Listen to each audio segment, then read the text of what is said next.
Has SystemD folded to government pressure, or are they doing a responsible thing?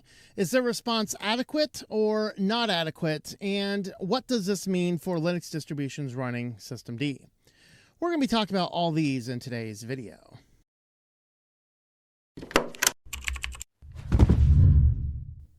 Welcome back to Switch to Linux. If you like this type of content, subscribe to the channel if you've not already done so. Leave us a like and a comment down below. And we are going to be talking about this continued discussion of age verification. And of course, there's always new developments, and we are going to keep following this as soon as things come out. We're going to be reporting it because there is nothing more significant to our world right now than all of these things. And SystemD has proposed something that very much like what Android just proposed as well. It is a solution that we wished we didn't have to see, but it's a solution that is not the worst case scenario that could have happened.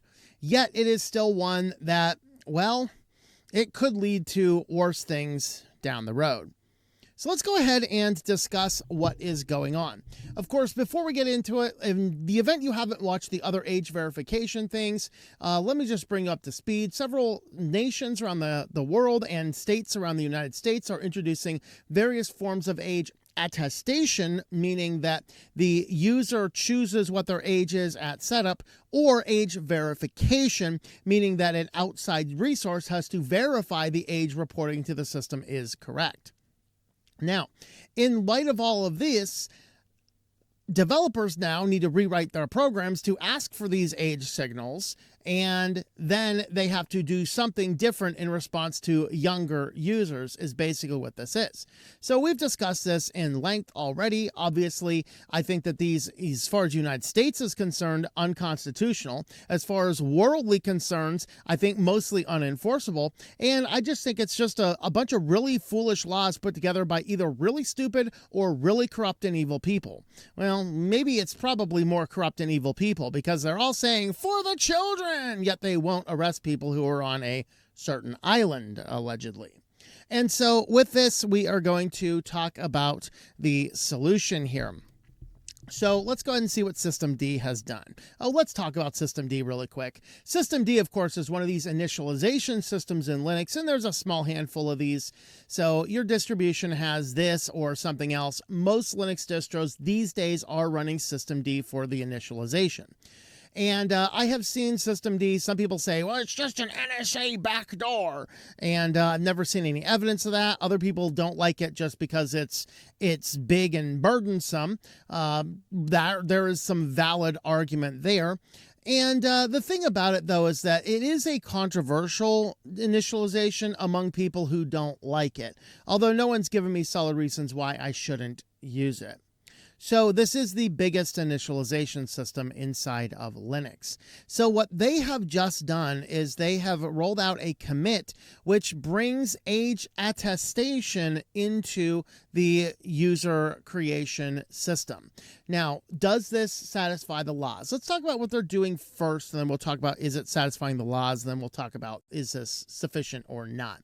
So what they're going to do here is inside of the adding a new user, so userDB. Now userDB, and if you've set up a user on a command line, you enter, create a new user, and then it asks you a series of questions, and you can either fill something out or you can hit enter. Hitting enter, of course, leaves the field blank. Pretty much the only thing that you need is a username and a password, and that is it. That's the only thing that is really required in there. That's to log into the system. There's nothing else in here that is required, but it does contain real name, email address, location. What they are adding to this is the birth date. Now, many of these age attestation just needs to know the birth date, like the age of the user, not necessarily the birth date. And so this is asking for a birth date because if you just enter a date, like an age, a number, an integer, as it were, then the system could underreport or overreport your age depending on when it is. Maybe a better solution is, hey, just enter the age at the time of creation and let an error show 50% of the year you'll be older than that, 50% of the year you'll be younger than that. And most of these age brackets in these laws allow for overlap in those age groups anyway. Even in the ones that are supposed to be kid friendly, a 16, 17-year-old age bracket is allowed to communicate to an 18 plus. And that is the way most of these systems are written. So that's not really a real requirement, but they are asking for a year, month, day format. Of course, those of us in this pasty United States, we really are bothered by that. We want that month, day, then year, because we're crazy. But okay, let's just leave that for a discussion for another day.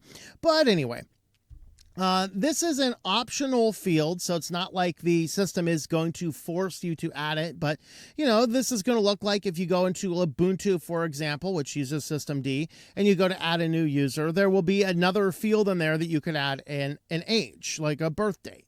But that is not a required field. You're not forced to enter that information, but it is an option for those.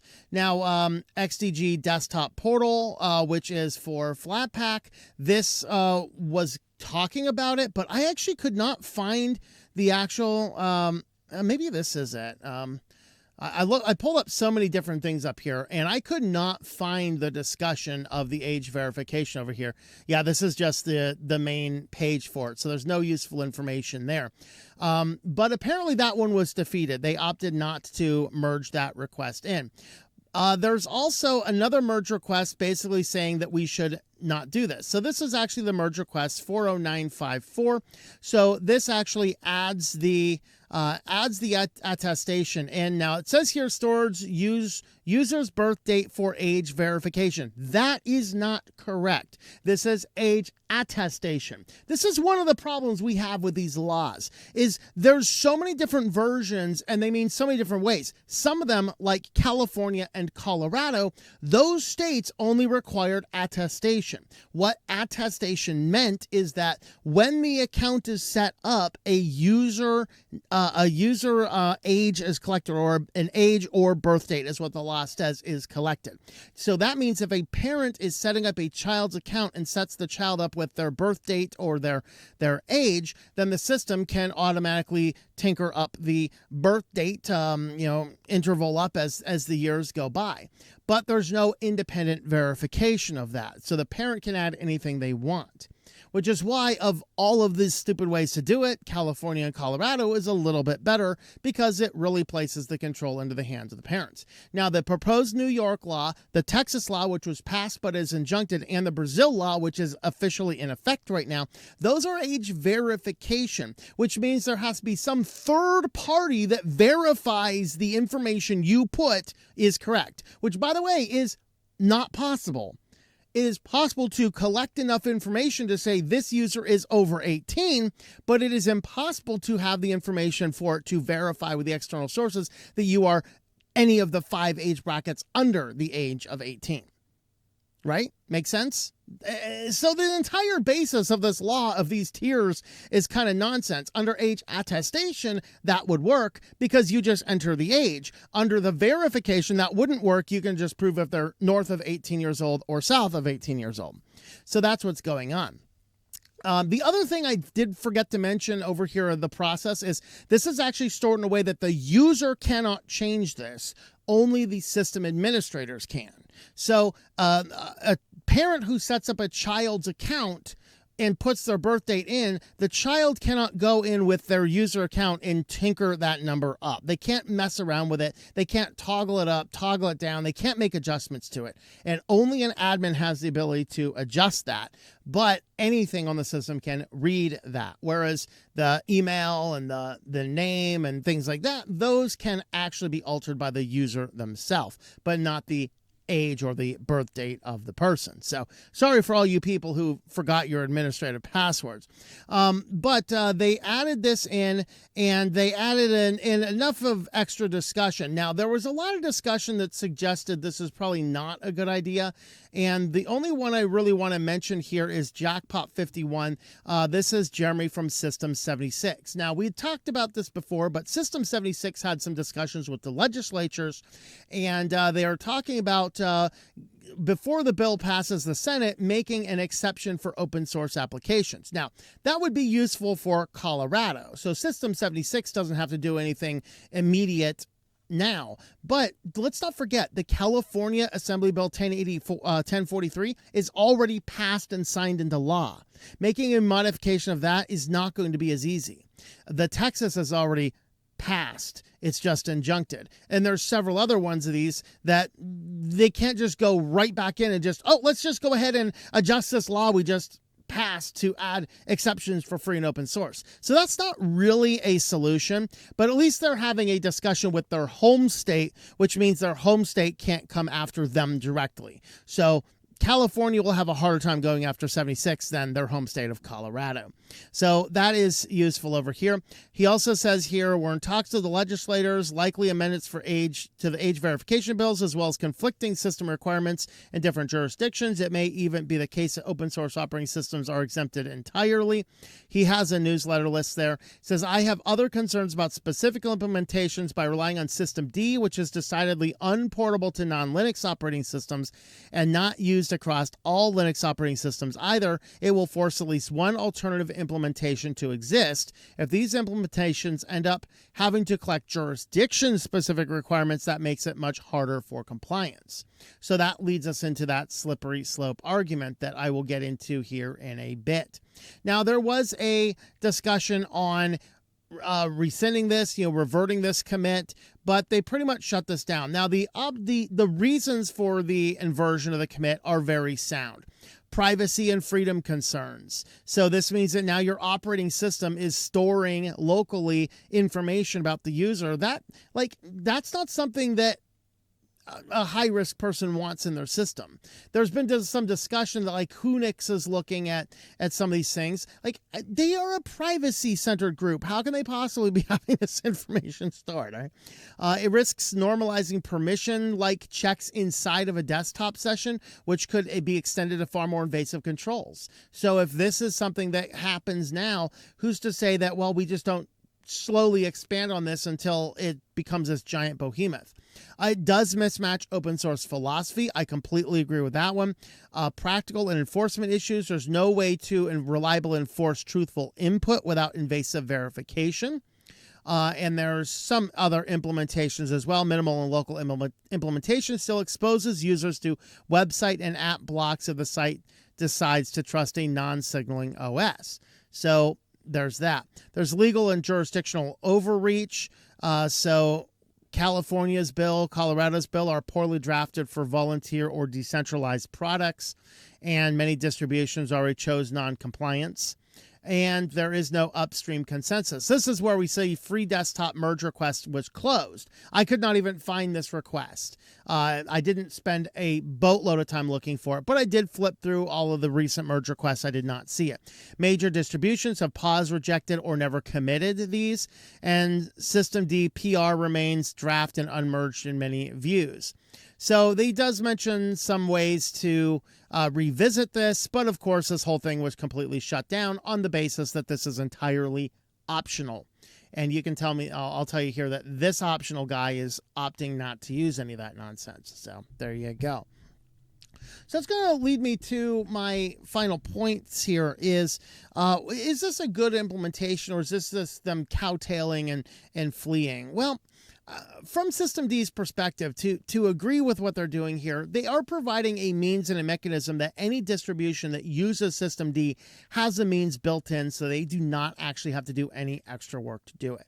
Some distributions may completely reject this and can simply choose to take that commit out and revert that one commit in that one application. And we're going to see things like that. Other distributions are likely going to see this SystemD doing this and opt to create systems with non-SystemD initialization systems. So this could lead to a bigger diversity in initialization systems again, which would not be a bad thing. Having more of those is certainly a bad thing. On the positive side for SystemD, this gives a framework by which laws could be complied to for people, places, and jurisdictions that would like to comply with them with minimal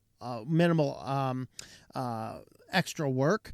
And at the same time, it will provide a system that can very well satisfy the law, so the distribution would be off the hook, even if the application is not. And so that is actually overall good for the whole Linux community.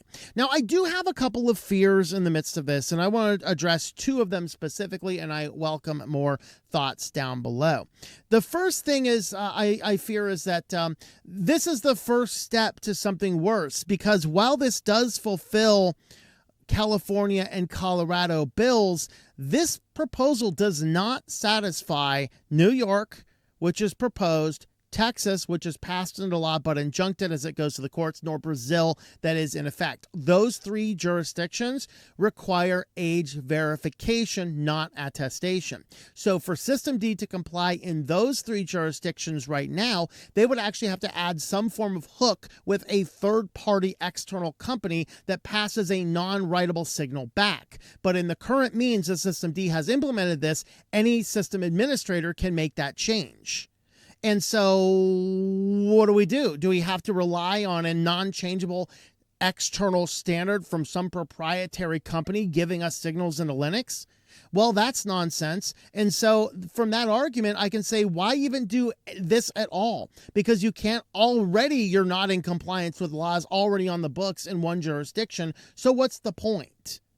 The second issue I fear about this is indeed a slippery slope leading to worse potential issues. So if they cowtail here and throw this in right now, they go, there you go, we have it. But now the jurisdictions all come back and agree, you know what?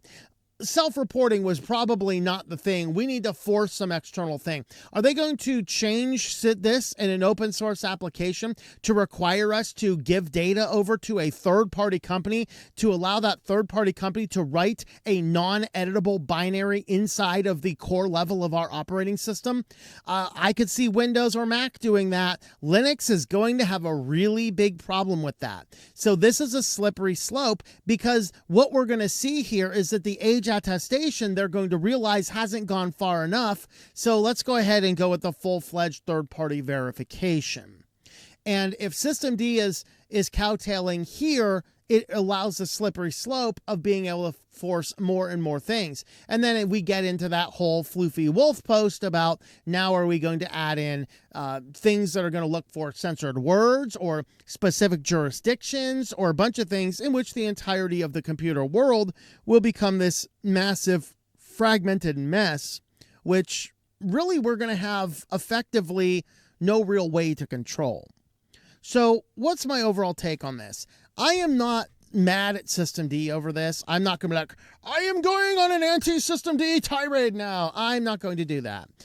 You can be sure I am not going to be entering any information into that user field. And if I am at some point in time in the future forced to add information to that field, I probably will not be truthful, but you can trust from this graying beard that I am well over 18 years of age. So there's always that to concern yourself with. Okay, all of that being said, I am not so against this that I think it's a horrible thing to do. They are doing the best case they can do to comply with some laws in some jurisdictions, and that is a step in a better direction. So I think if we have to have a solution, I think that this is a better solution than doing absolutely nothing and opening up the entire system to being bankrupted. Even though it's volunteers, there's no money. Yeah, the whole point is they can bankrupt the whole project. Now, is that going to work? No, because somebody can take the source code, fork it into something else, and they're going to have to go after like 10 million companies soon, and they're not going to be able to collect anything on anybody. At some point in time, someone's going to look down and say, hey, stop spending our taxes on all this stuff, right? And so that's the type of stuff that we see in the world. So I'm not mad at SystemD. I don't love this. I don't hate this. I'm not going to switch to something else. I'm not going to sit here and be like, this is the greatest in the world. This is something that the world has thrown upon us, and they are reacting in a way that, hey, it could go much worse, but we have this as a means instead. So let me know your thoughts about all this in the comments down below.